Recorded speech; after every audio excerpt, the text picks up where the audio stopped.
अब्दुल गफ्फार कादरी साहब भी तशरीफ लाए। उसी वक्त में हमारे डिस्ट्रिक्ट प्रेसिडेंट जनाब समीर साजिद बिल्डर भी यहाँ पर तशरीफ लाए और उसी वक्त हमारे काका साहब काकड़े जो काम जो मजलिस इत्तेहादुल मुस्लिमीन के तमाम जिम्मेदार, आप तमाम लोगों को बताते हुए कि पिछले तकरीबन 6-8 माह से पूरे महाराष्ट्र में एड़ी चोटी का जोर लगा हुआ है।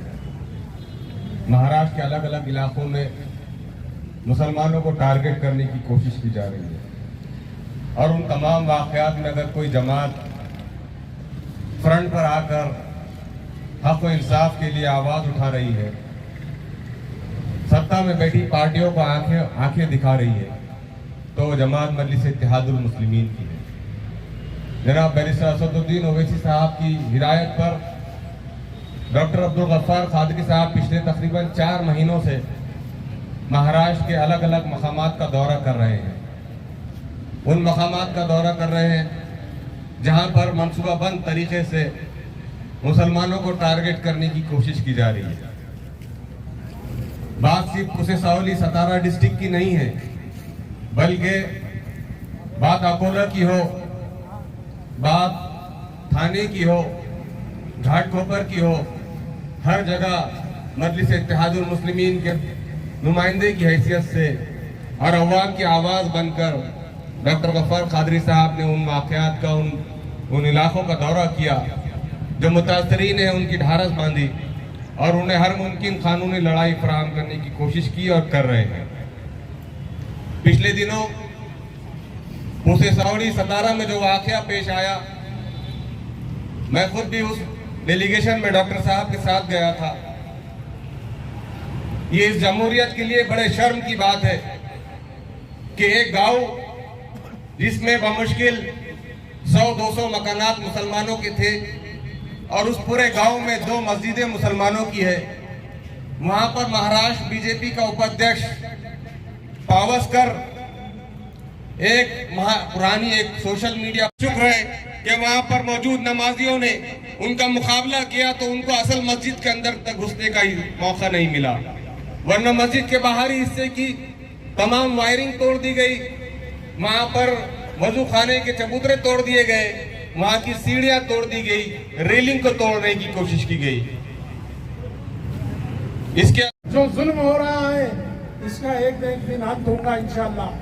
मैं एक बात कहना चाहता हूं कि हर मक्तल से बहरहाल हमें गुजरना होगा और बच गए हम तो किसी और को मरना होगा, लेकिन आने वाली नस्लों को तबाही से बचाने के लिए जो करना है हमें ही करना होगा।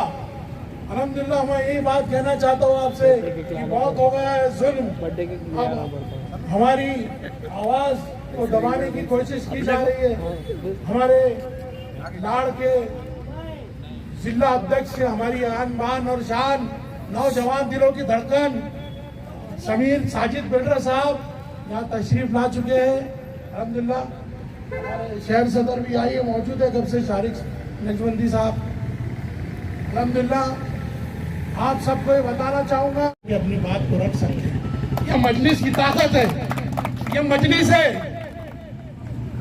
नहीं तो जिसके पास जो है तो करोड़ों की जायदाद है, जो पैसे वाला है, ऐसे लोगों को टिकटा मिलते थे, ऐसे लोग फिर जाके वो बल्दिया के अंदर आवाज भी नहीं अपनी बुलंद करते। लेकिन अल्हम्दुलिल्लाह मैं सलाम करता हूँ असदुद्दीन साहब, इम्तियाज जलील साहब, डॉक्टर इसी बात को अपनी बात में खत्म करता हूँ। अस्सलाम वालेकुम। और हमारे काका साहब काकड़े जिला अध्यक्ष कामगार सेना के एकदम युवा दिलों की धड़कन ये भी आ गए यहाँ पे। जय भीम, जय भीम। बहुत बहुत शुक्रिया जनाब शोएब खान पठाण साहब यांच्यासोबत तुमचा गाठ आहे आणि त्या ठिकाणी प्रशासनाने नमतीची बाजू घेतली आणि त्या ठिकाणी आमच्या समीर भाईला त्याने सांगितलं का टेन्शन घेऊ नका समीर भाई, आम्ही तुम्हाला न्याय दिल्याशिवाय आम्ही इथून जाणार नाही। आणि हे मजलिसची ताकद आहे। अनेक ठिकाणी आंदोलन घडलं जाते, तुला स्वतःची दादागिरी या ठिकाणी तयार करायची असेल आणि गैरगरीब जनतेवरती अत्याचार करून स्वतःचा तुपाची मलिदा खाण्याचं काम करत आहे। त्यानंतर देवेंद्र फडणवीस हे सुद्धा या ठिकाणी अनेक RSSचे पिल्ले या ठिकाणी त्याला सोडलेले आहे। कारण की अत्याचार एवढा घडत चाललेला आहे, प्रत्येक जिल्ह्यामध्ये प्रत्येक तालुक्यामध्ये भारतीय जनता पार्टीने पिढाच उचललेला आहे आणि प्रत्येक ठिकाणी दंगल घडवण्याचं काम केलेलं आहे आणि दंगल घडवून RSSचे पिल्ले या ठिकाणी सुद्धा ते इथून पुढे सुद्धा दंगल घडवण्याचं काम करत आहे। कधी मुस्लिमांवर अत्याचार, कधी मस्जिदवरती अत्याचार। औरंगाबाद शहर के हमारे शहर अध्यक्ष जनाब शारिक नजबंदी साहब और मजलिस इत्तेहाद मुस्लिमीन के तमाम जिम्मेदारान और मीडिया कर्मी, आज डिविजनल कमिश्नर ऑफिस के ऊपर ये धरना लेने का मकसद क्या था? ये धरना लेने का मकसद ये था कि जैसे आप सब जानते हैं, पिछले दिनों में जब सातारा के अंदर एक दंगल हुआ, एक घटना घड़ी, जब बीजेपी के महाराष्ट्र के वाइस प्रेसिडेंट ने सातारा के अंदर जब एक सोशल मीडिया के ऊपर पोस्ट फैली, उसके बाद जो है तो उस वाइस प्रेसिडेंट ने किया क्या, उसने एक 400 से 500 का मॉब जमा किया। वो मॉब को लेकर बीजेपी का वो वाइस प्रेसिडेंट पुलिस स्टेशन का घेराव करता है और जब पुलिस उनके ऊपर लाठीचार्ज करती है तो वो वाइस प्रेसिडेंट, मगर जब मेरा कायद औरंगाबाद से निकलकर सातारा की तरफ जाता है तो क्या बात है कि 10-10 मुकामात के ऊपर मेरे कायद को रोकने की कोशिश की जाती है। कहा जाता है कि नहीं डॉक्टर साहब, आपको सातारा नहीं जाने दिया जाएगा। मेरे कायद को रोकने की कोशिश की गई, मगर ये मेरे कायद की सियासी सलाहियत थी कि वो सातारा तक पहुंचे, नूरुल हसन के घर तक पहुंचे, नूरुल हसन के वालिद साहब से मिले, उनको पुरसा किया और उनको इस बात का यकीन दिलाया कि आप तन्हा नहीं हैं, आप अकेले नहीं हैं। आज हमने डिविजनल कमिश्नर साहब के पास पार्टी के तमाम जिम्मेदारों के साथ एक निवेदन देने का तय किया है। बात सतारा के खटाव तालुके के पूसी सावगी गांव की है, जहां पर एक साजिश के तहत एक मंसूबाबंद तरीके से भारतीय जनता पार्टी के प्रदेश के उपाध्यक्ष विक्रम पावस्कर और उनकी टोली ने मस्जिद में घुसकर एक नौजवान को शहीद किया। 13 नौजवानों को गंभीर रूप से जख्मी किया, 2 हाउस को जलाया, एक दुकान को जला दिया, मस्जिद की बेहुरमती की, मस्जिद के सामान को पूरी तरह से जलाया, तोड़फोड़ की। और इस सिलसिले में 2 निवेदन,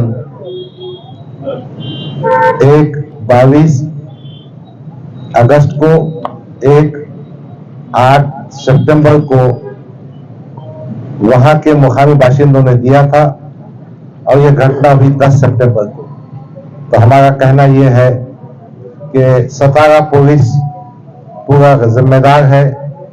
उनकी गफलत की वजह से या कहीं ना कहीं इन दंगाइयों के साथ उनकी साठगांठ होने की वजह से ये वाकया पेश आया। तो हम एक निवेदन दे रहे हैं और हम हुकूमत से मांग करते हैं, बैरिस्टर असदुद्दीन अवैसी साहब ने और मुझने, हमारे 2 MLA जो हैं, मुफ्ती इस्माइल साहब, फारूक शाह साहब, इनसे बात की है।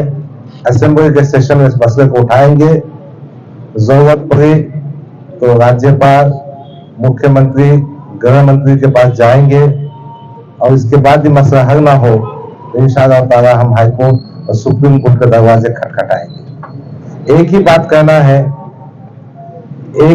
कहना है, जो कौम सियासी तौर पर कमजोर होती है वो कोई तवक्को ना करे। जिस कौम की लीडरशिप इतनी नामर्द होती है, अभी मैं सुन रहा था हमारे भाई समीर साजिद बिल्डर कह रहे थे, जिस मतदार संघ में एक मुसलमान का कद्दावर नेता है, वो भी अपनी बहनों की, बेटियों की जान माल की हिफाजत नहीं कर सकता। ऐसी लीडरशिप पे लानत है, ऐसी क़ियादत फिट काम नहीं की है और मुसलमानों को भी होश में आना चाहिए। तो किसको नेता माने और कौन सी पार्टी का साथ दे, बहरहाल ये संदेशा मैं आपके माध्यम से देना चाहता हूं। शुक्रिया, खुदा हाफिज, अस्सलाम वालेकुम।